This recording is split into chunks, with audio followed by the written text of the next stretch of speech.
Mind your manners in school and at home. And I added the at home because these manners that we talk about in this book by Ariana Candel and Rosa M. Curto, we can also do at home and should do at home. Mind your manners in school and at home.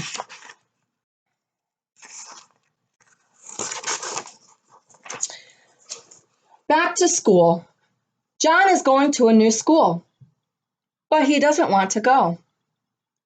He tells his mother that he doesn't know his classmates, his teacher, or his new classroom.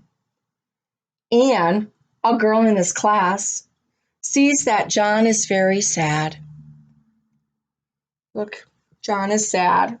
She meets him outside the school and takes his hand. Anne and John soon become close friends.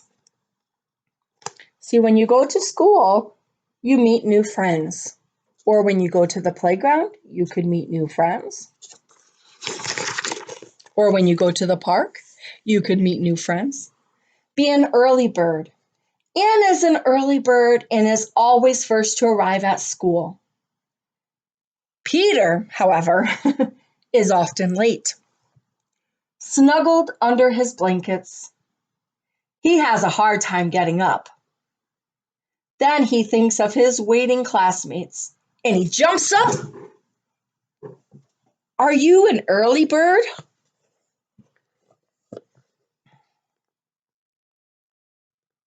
Or do you like to snuggle in bed until you have to get up?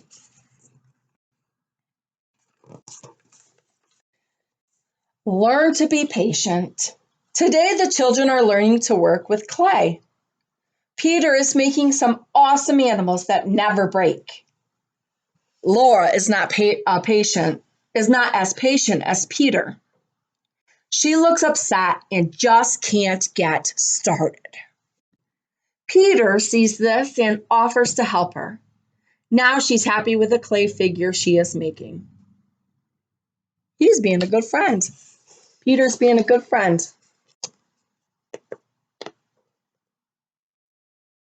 Because Laura's not patient. Are you patient? Do you wait your turn? You wait for mommy and daddy, or your caregiver to make lunch and get lunch ready or get meals ready, or wait for the next activity to happen? Are you patient?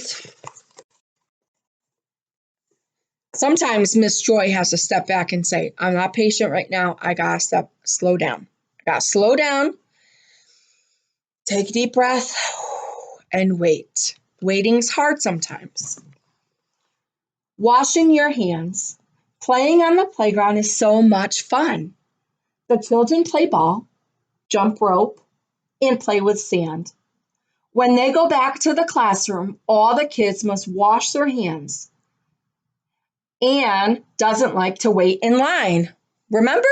We were just talking about that. Anne is not patient either. She doesn't like to wait in line. She gotta be patient in line. We gotta wait our turn. Waiting's hard. Sometimes she goes straight back to her place at the table. Laura reminds her to clean her hands or she may get their books and school supplies dirty. And she can spread germs. Look at all these germs that are happening. All those germs. She could spread all those germs. So, especially nowadays, always, but especially nowadays, you need to be washing your hands all the time for 20 seconds at least. With soap, wash, wash, wash, and dry to stop the spread of the germs that are happening. Learning to share. The toys at school are for everyone, and classmates should share them. Nora's older brother always lets her borrow his box of colored pencils. See, siblings share too. However, when Nora brings some storybooks to school, She doesn't want to let anyone borrow them. When she realizes that her classmates like to read new stories as much as she does, she finally shares her books. And it is so nice to be able to share. Now, just because you're home, does that mean you don't share? Mhm. That means you can share as well. You can share with your siblings or your parents if you don't have siblings.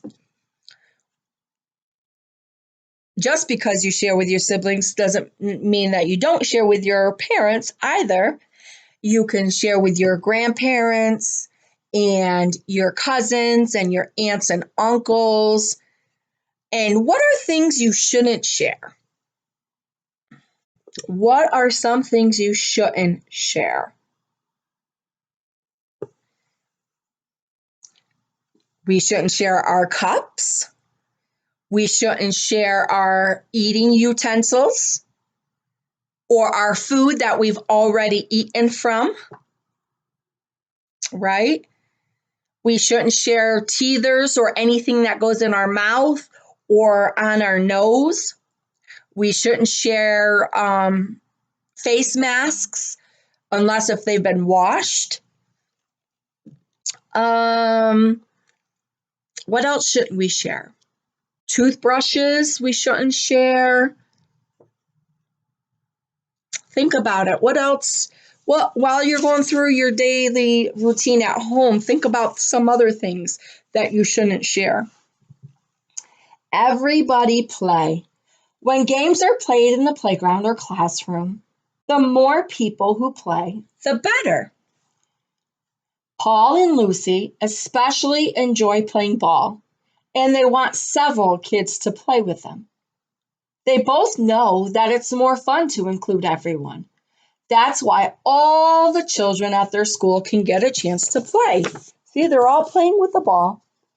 And when they don't share or be patient or take turns, everyone doesn't get a turn and everyone doesn't get to play. And then somebody might be sad or upset. Is everybody ready? Let's see. Today the children will paint a picture to take home. Sounds like a fun project. They can't begin though, because Mary is still walking around. Everyone must be seated and ready before they can start. Martin has to call her to sit next to him. Then, at last, she rushes to her seat.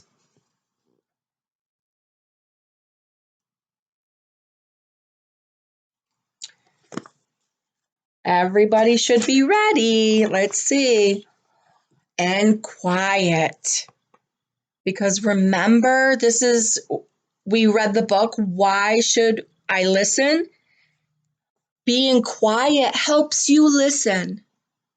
You turn on your listening ears and you listen. And you can practice that. So when you're by yourself in your room, you can be quiet and you can listen. Or when you're outside, you can be quiet and you can listen. It has been several days since school started, and John is feeling better about school every day. He has so many friends and so many things to talk about. He talks even when he should listen to the teacher or work quietly. This bothers his classmates who want to hear what the teacher has to say. They often have to ask John to be quiet and pay attention because they don't want to miss what the teacher has to say. They might miss instructions. They might miss what they have to do next or what they have to do at that moment. Or maybe someone needs help. And so you don't know that until you stop and you look and you listen and you're quiet. There's many places that require us to be quiet so we can hear. In the library, when you go to the library, whether you go when you're home or whether you go when you're in school. The library, you need to be quiet because people need to concentrate while they're reading books. So you need to be quiet. And sometimes it's really hard to be quiet.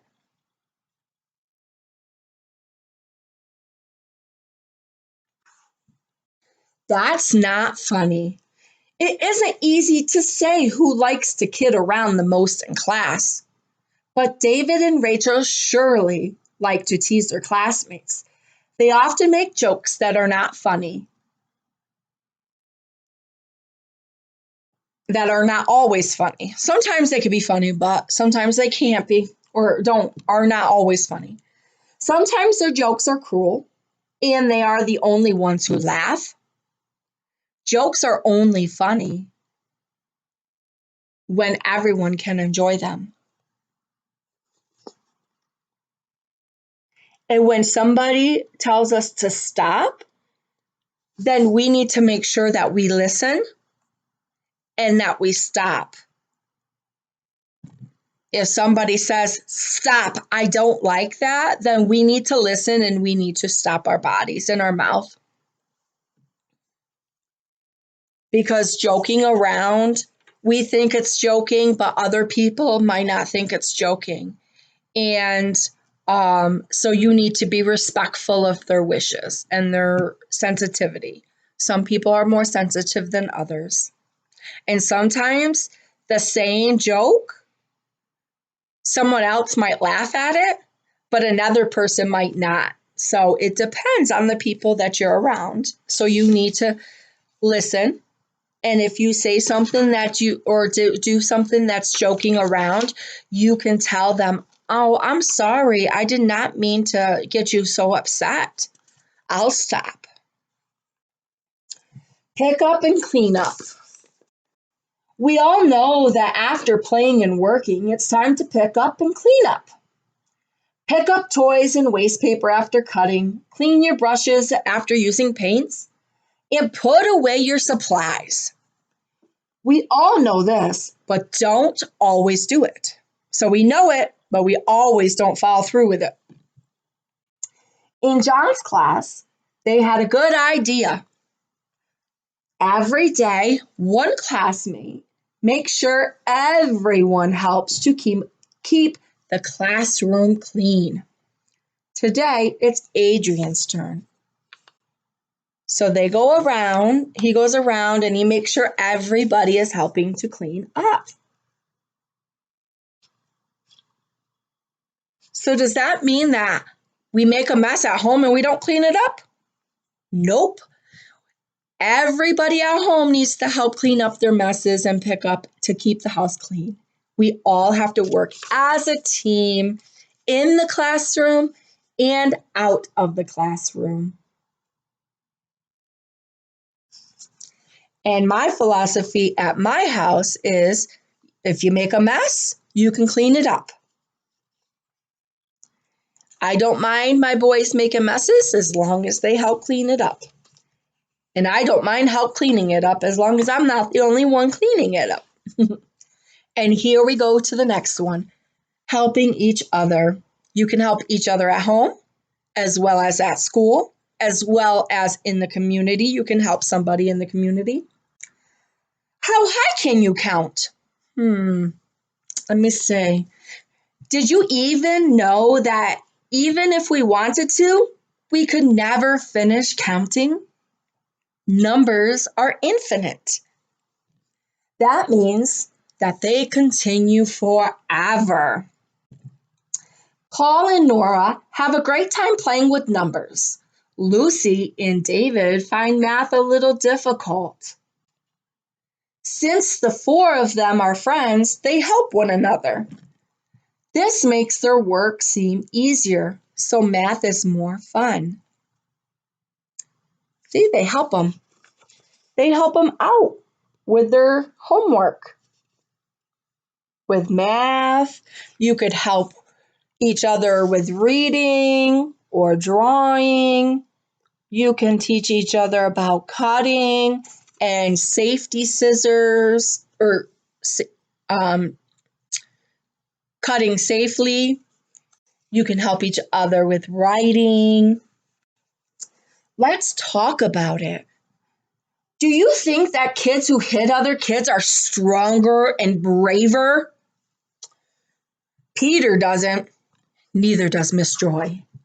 He explains to Laura that these kids haven't learned to solve their problems by talking.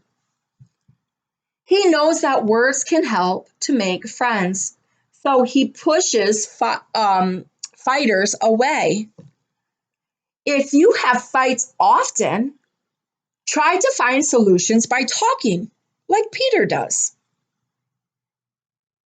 If someone's trying to hit you, or kick you, or push you, or bite you, or be mean to you, you can say, "Stop, I don't like it." And you stand firm, and you use a firm voice and a loud voice, and you say, "Stop, I don't like it." And the other person has to listen to your words, and walk away. So if we're frustrated, we can do our breathing techniques. We can find a quiet place to read a book. We can walk away and find something else to do.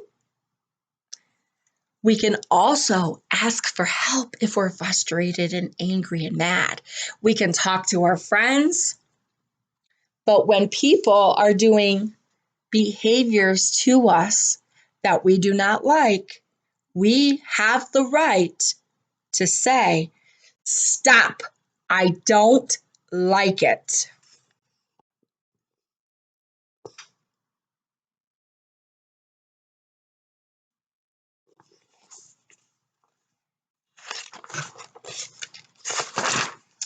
You're lucky.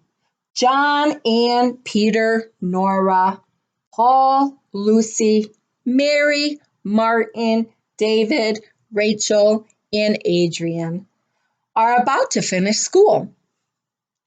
They have learned to live together with their group, just like you are learning to live with the members in your family. They respect and help one another. There's that word again, respect. It's huge with Miss Joy. We're going to learn a lot about respect and respecting each other's boundaries and their words and their space. And this is as important as all the learning they accomplish. They are very lucky because they have learned to share so much together. It is so lucky that they're sharing and they're learning. And we're lucky to have mommies and daddies that care about us, and babysitters that care about us, and grandparents that care about us, and friends that care about us, and teachers that care about us, and siblings that care about us. So we're pretty lucky. Everyone is different. As you have seen, not everyone likes to do the same things. Some can draw very well, and others can read or math or do math well. We can help one another by sharing our talents and our skills. No two people are exactly alike, and that's why we can always learn something from someone else.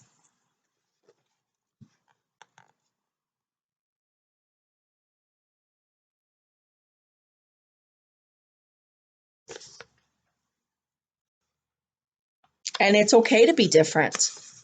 It's okay to have different views and different opinions, and we have different hair, we have different shades of skin. Remember when we talked about the different shades of skin? We talked about different shades of skin, we talked about different shades of hair, different color hair, different types of hair. Some have straight, wavy, curly, long, short. There's lots of different styles out there. Our different eye color. Our faces are shaped different. Our ears are different. Our hands are different. Our fingernails are different. Our bodies are different. Insides of our bodies are different, right?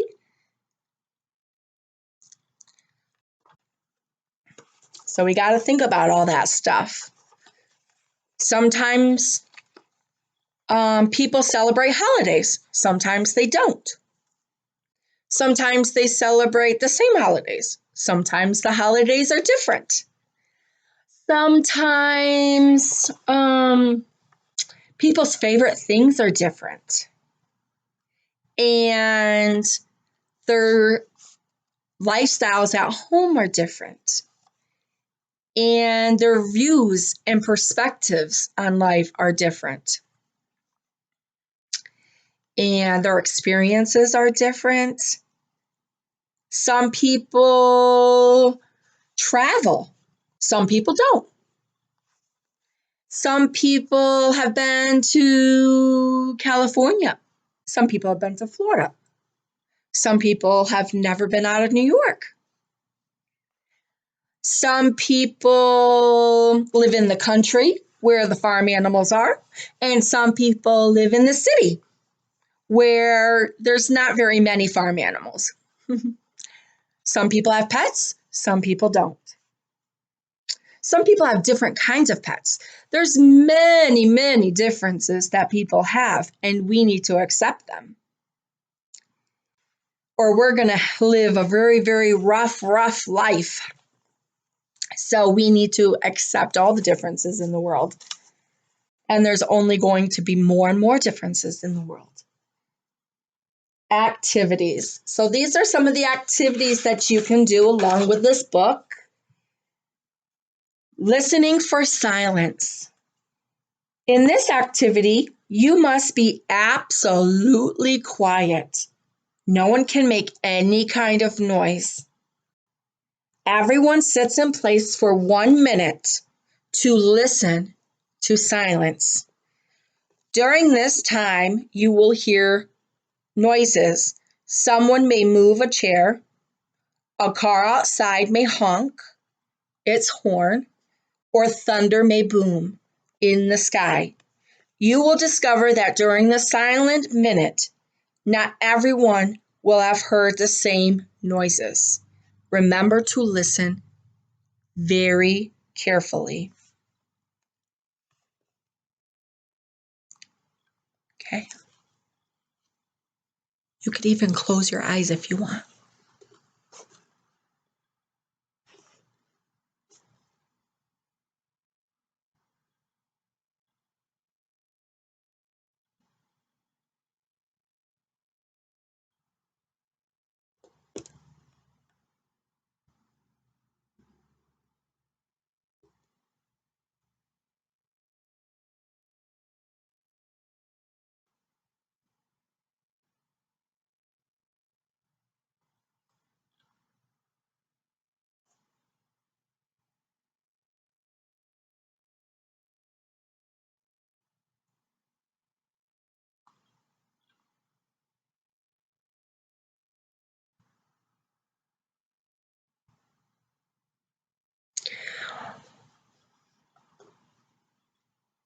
Okay, I'm not sure if that was a minute or not, but you can do a minute. So, what I heard during the silence that I was doing was I heard the cars going down Route 13, the big trucks. There was big trucks, there was cars that were going down there.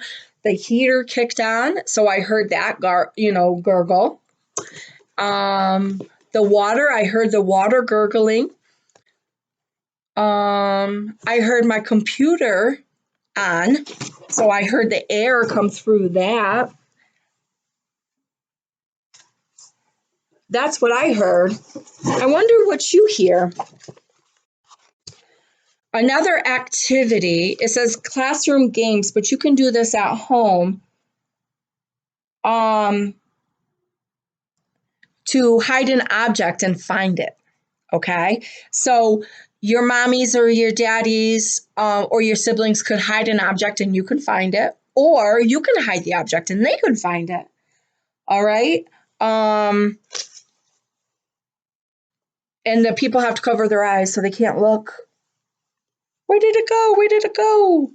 Another alternative to this is covering it with a blanket, and then seeing if they can find the missing object that is no longer there.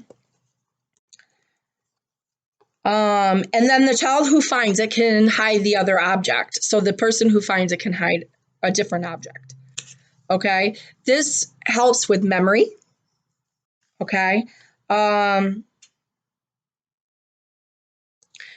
So this, oh, it does say this. So this is also a good one. 8 or 10 objects are chosen and placed on a table. Everyone looks at them for a short time.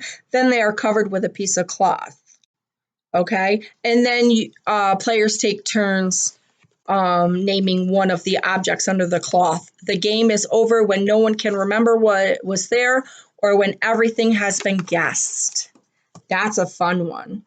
Oh, and I've done that. I gave you guys this, the obstacle course. Oh, wait a minute. Let me post these on there so then you can see them. So you can read them if you need them.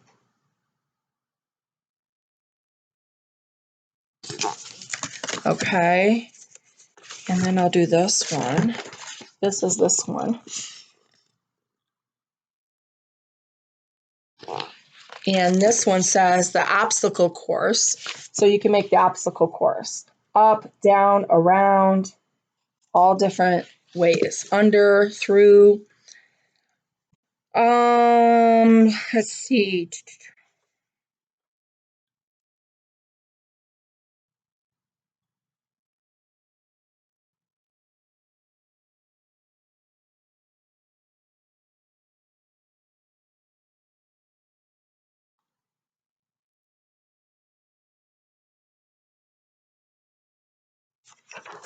Oh, take an attendance. You don't need to do that at home.